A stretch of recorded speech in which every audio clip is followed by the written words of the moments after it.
अब आज हम लोग उत्तर काशी गए, तो उत्तर काशी में जो स्कंद पुराण के अनुसार उत्तर काशी का महात्म्य है, उसको पढ़ने पर, सुनने पर इसकी विशेष महिमा का ज्ञान होता है। काशी कहां तक है? एक तरफ वरुणा नदी है, एक तरफ असी नदी है। वरुणा और असी के मध्य का भाग वाराणसी है।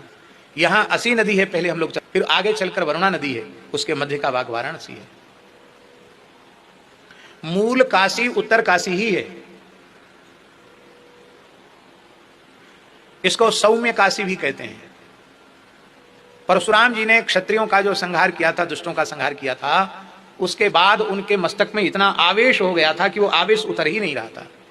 तब सारे धरती के तीर्थों में उन्होंने विचरण किया, पर जब उत्तर काशी में आकर विश्वनाथ जी की उपासना की तो यहाँ गंगा स्नान करके उनका क्रोध शांत हो गया। इसलिए इस स्थल को उन्होंने सौम्य काशी कहा। पुनः काशी को उन्होंने प्रतिष्ठित किया। यहाँ गणेश जी का जन्मस्थान, यहाँ कार्तिकेय जी का जन्मस्थान, यहाँ अष्टभैरव हैं। ये कंडार देवता जो यहाँ के प्रधान देवता हैं, ये वीरभद्र ही हैं, वीरभद्र ही कंडार देवता हैं। और हम लोग यहाँ सैंज गांव है, ये सैंज गांव का ही स्थल है। सैंज गांव के लोगों के ग्राम पंचायत में ये जगह आती है। और यहाँ के प्रधान देवता हैं कंडार देवता, श्री वीरभद्र जी कंडार देवता।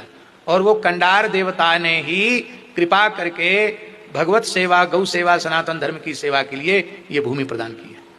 इसका परिचय मिला। कंडार देवता ने स्वयं कहा कि इस भूमि को हजारों वर्षों से मैंने इसीलिए सुरक्षित रखा था कि अमुक संत आएंगे और फिर यहाँ एक धर्म का, सनातन संस्कृति का जागरण होगा।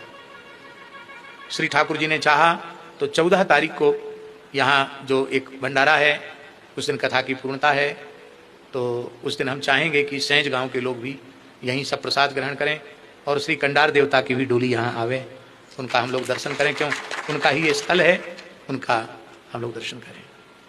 तो ये चारों ओर ये दिव्य तीर्थ है। दत्त भगवान ने भी आकर यहाँ निवास किया है। दत्तात्रेय भगवान का तपस्थल है।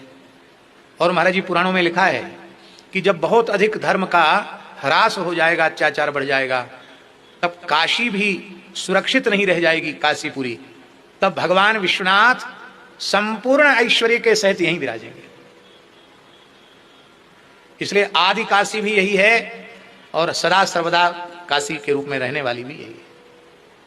अष्टभैरव है यहाँ, बड़ी अद्भुत स्थली है। भगवान विश्वनाथ जी का जो शिवलिंग है वो भी बड़ा दिव्य है। महर्षि मार्कंडेय यहीं तपस्या करके दीर्घायुष्य को प्राप्त हुए।